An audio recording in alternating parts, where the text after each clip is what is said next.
Welcome to my channel. If you really indeed love English language and you want to speak professionally, before we dive into what we have today, do me a favor and hit the subscribe button and like this video so that YouTube will recommend to others. Let's get started. Listen, I know some people feel future tense sounds complicated with all those will and going to structures floating around, but here's the truth that nobody tells you.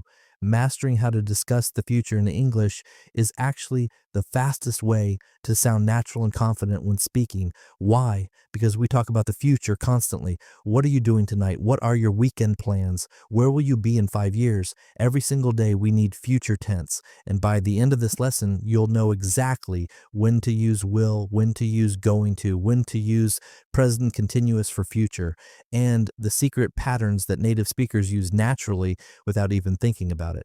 When we talk about the future in English, we're not just memorizing grammar rules. We're learning how to express different types of future meanings. There's a massive difference between a spontaneous decision, a planned event, a prediction, and a scheduled activity. And guess what? English has different ways to express each one. So here's what we're going to do. I'm going to break down the 4 main ways to discuss the future in English, and more importantly, I'm going to show you exactly when native speakers choose each one. This isn't just theory. These are the real patterns you need to sound fluent. Future structure 1.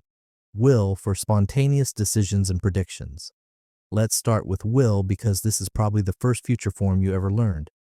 But here's what nobody told you. Will is not just the future tense.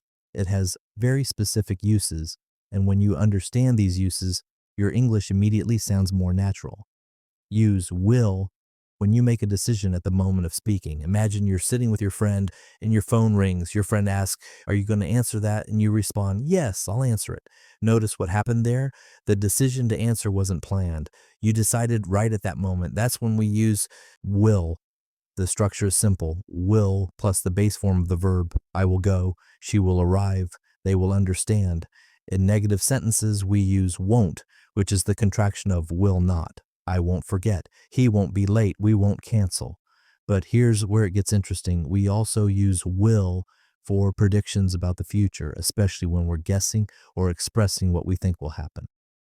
I think it will rain tomorrow. The meeting will probably last 2 hours. She'll love this gift. Notice in these examples, you're predicting something, but you're not certain. You're making an educated guess. Native speakers also use will for promises and offers. I'll help you with your homework. I'll call you later. Don't worry, I'll remember. When you want to reassure someone or volunteer to do something, will is your go-to structure. Now here's a pro tip that'll make you sound incredibly natural. We almost always contract will in spoken English. Instead of I will, we say I'll. Instead of you will, we say you'll. The only time we use the full form is when we want to add emphasis. I will finish this project on time. That emphasis communicates determination and commitment. Future structure 2, going to for plans and predictions. Based on evidence. Now let's talk about going to, because this is where a lot of learners get confused. They think going to and will are completely interchangeable, but they're not. Understanding the difference will instantly upgrade your English. Use going to when you've already decided or planned something before the moment of speaking. This is the key difference from will. If you made the decision yesterday, last week, or even 5 minutes ago, you use going to, not will. Let me give you a perfect example. You planned your weekend yesterday.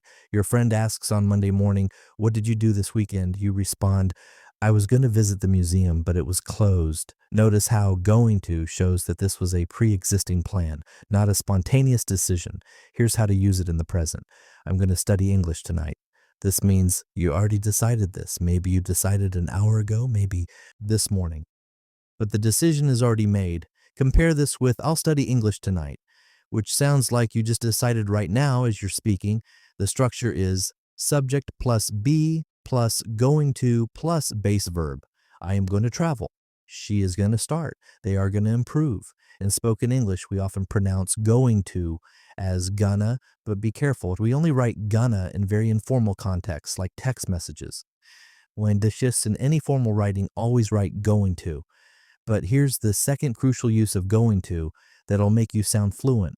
We use it for predictions based on present evidence. This means you can see or know something right now that tells you what will happen in the future. Look at these examples. Look at those dark clouds. It's going to rain. You can see the evidence right now, the clouds. Be careful, you're going to fall. You can see the person losing their balance. She's going to be furious when she finds out. You know her personality and the situation, so you're predicting based on evidence. This is completely different from will predictions, which are more like general guesses.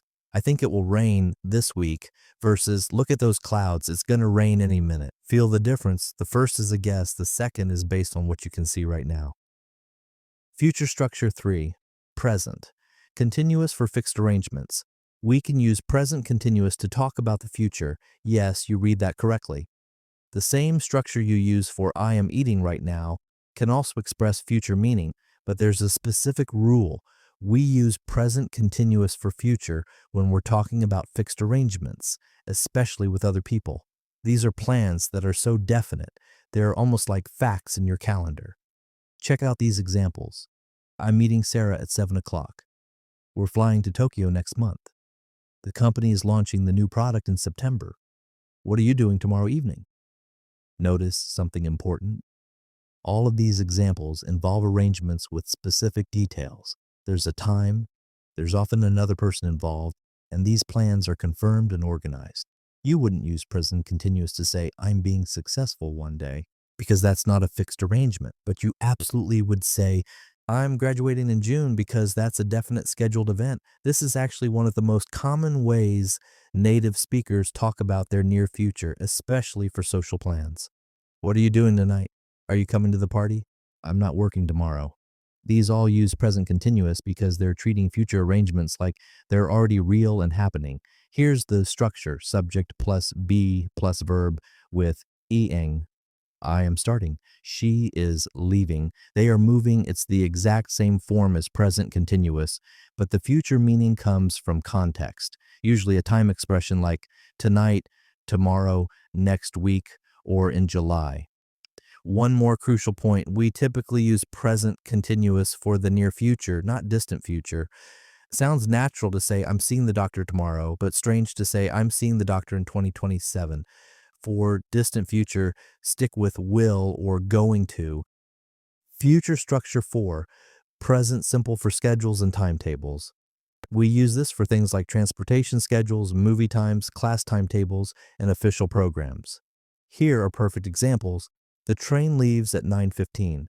The movie starts at 7:30. My class finishes at 4 o'clock. The store opens at 10 tomorrow morning.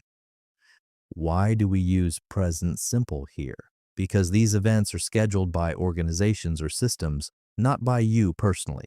The train company decided when the train leaves. The movie theater decided when the film starts. These are facts about schedules, so we treat them like facts using present simple. The structure is exactly like present simple for habits. Subject plus base verb, adding s for third person singular. The bus arrives, the concert begins, the semester ends. In questions, what time does the flight depart? When does the meeting start? But here's an important limitation. We don't use present simple for personal arrangements or plans. You wouldn't say I go to the beach tomorrow unless you're following some kind of scheduled tour program. You would say I'm going to the beach or I'll go to the beach. Now, how do you choose which future structure to use? Let me give you a decision-making framework that'll make this automatic. Ask yourself these questions in order. First, is this a spontaneous decision I'm making right now? If yes, use will. I'll take the blue one. I'll help you. Second, did I already decide or plan this before now? If yes, use going to.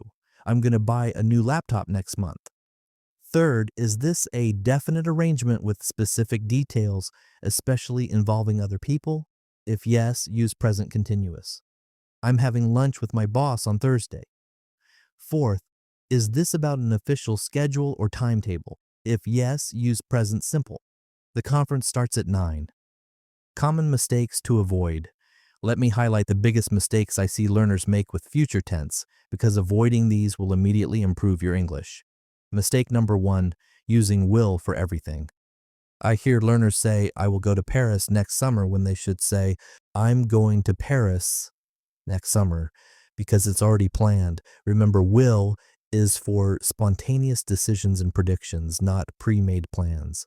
Mistake number 2, forgetting time expressions. Future tense needs context.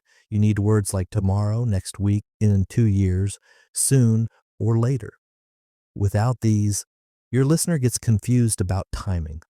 Mistake number 3, mixing up will and going to for predictions. Both can work, but going to needs present evidence. Don't say, look at those clouds, it will rain, when you should say, it's going to rain because you have evidence right now.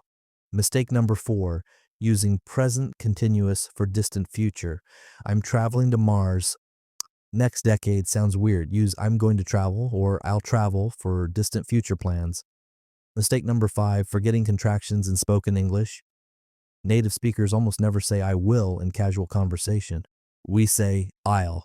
Practice those contractions until they're automatic. If this lesson helped you finally understand how to talk about the future in English, subscribe to this channel right now so you never miss our practical English lessons. Hit that subscribe button, turn on notifications, and let's keep improving your English together. Your future fluent self will thank you for it. See you in the next lesson.